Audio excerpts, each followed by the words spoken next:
Now, there's a paper by Dan Brock, who the name of the paper was Truth or Consequences, and my quotes here are actually from another paper that he did for a book that I edited about the definition of death, and this gets at some of the things David is going to talk about.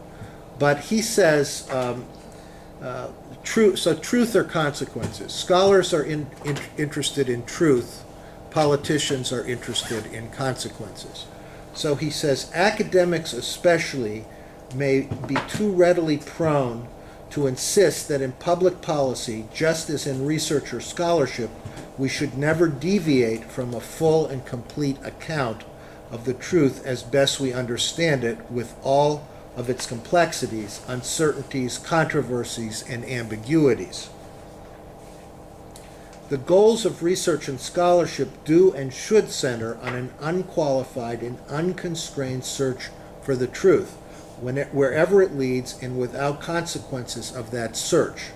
But public policy, which by its very nature has important effects on the lives of large numbers of real people, is not and should not be understood as sharing truth-seeking as its only or even most fundamental aim. On some occasions, exposing the full complexity, ambiguity, uncertainty, and controversy surrounding a particular public policy should be sufficiently adverse, could be sufficiently adverse and serious to justify not exposing them and presenting the issue in a misleading or oversimplified way. Now, I personally think that what he's describing here is pretty hard to argue with. In general, in specific instances, one could argue with how much truth is hidden, but it seems self-evident, to me at least, that this is the case. Now, the rest of the time, I'm going to just share with you some examples from my own experience, and I think I'm always going to talk about other people, not myself. But I could have a list like this about myself, but I didn't want to be that self-reflective for this essay.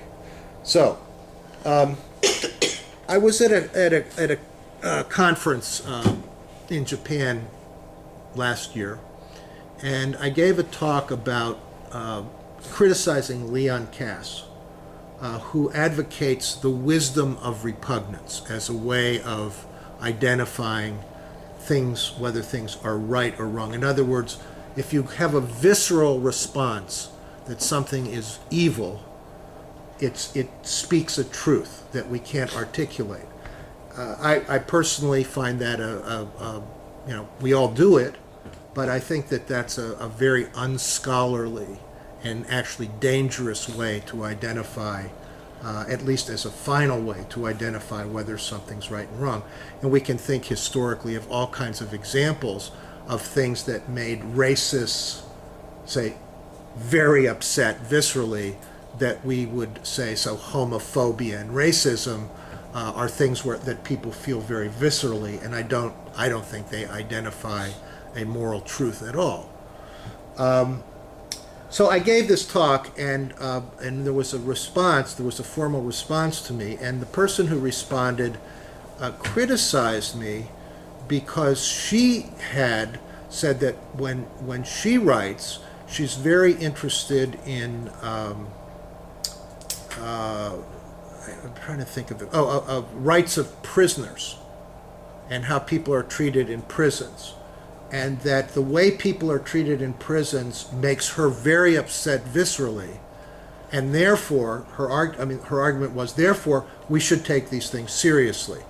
So I think that that's an example of somebody not being a scholar, but having, I hope, when she writes her papers about this, she doesn't justify them by saying she feels viscerally about this. But that seemed to be how she was delegitimizing my criticism.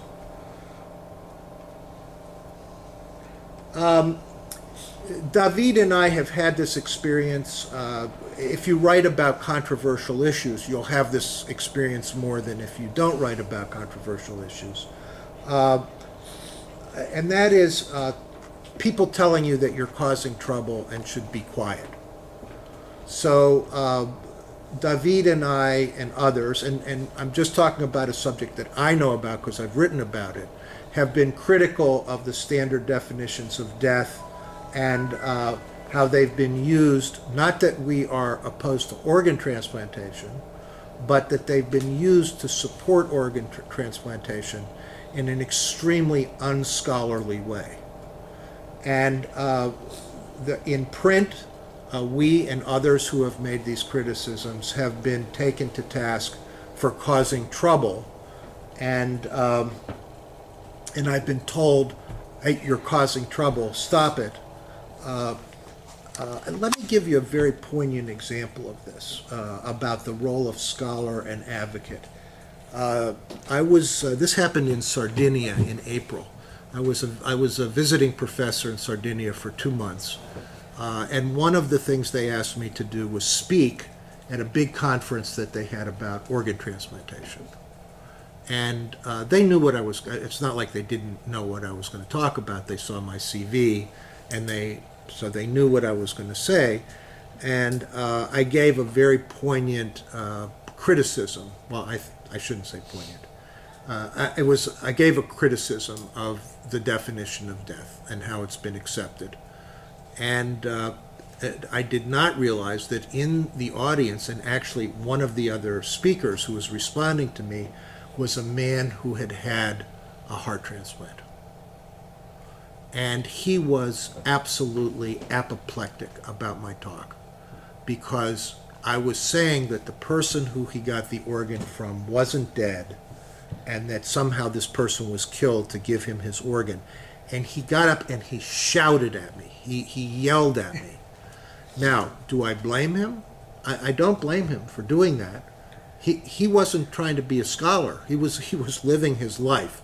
And I think probably if I had been his transplant surgeon, I wouldn't have given him one of my papers to read.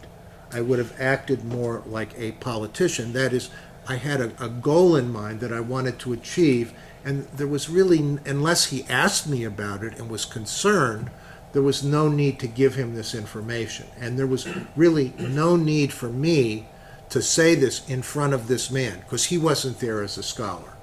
And actually, afterwards, I apologized to him. In my role as a physician, I am a physician. I'm a retired physician, so I can't treat anybody anymore legally. But I was a physician for many years, until about 4 years ago. And I would never have acted that way towards this man as a physician.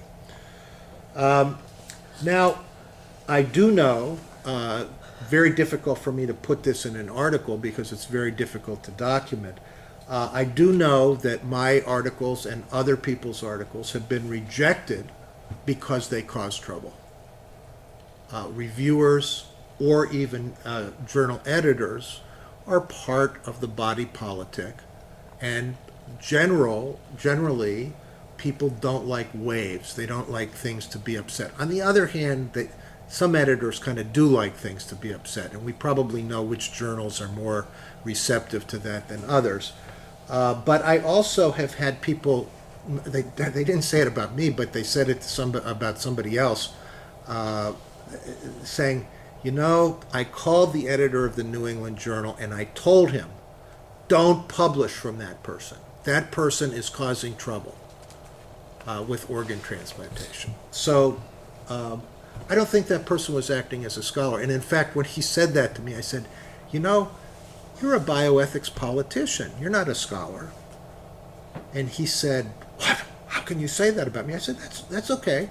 We need politicians. But you're a politician. This is another example that happened with one of my own faculty members. I give we have a master's program, and I have taught a section on death and dying for many years. And I've given the following assignment for students to write for a final paper. We talk about euthanasia and active euthanasia like they practice in the Netherlands. And my essay says there are many types of killing.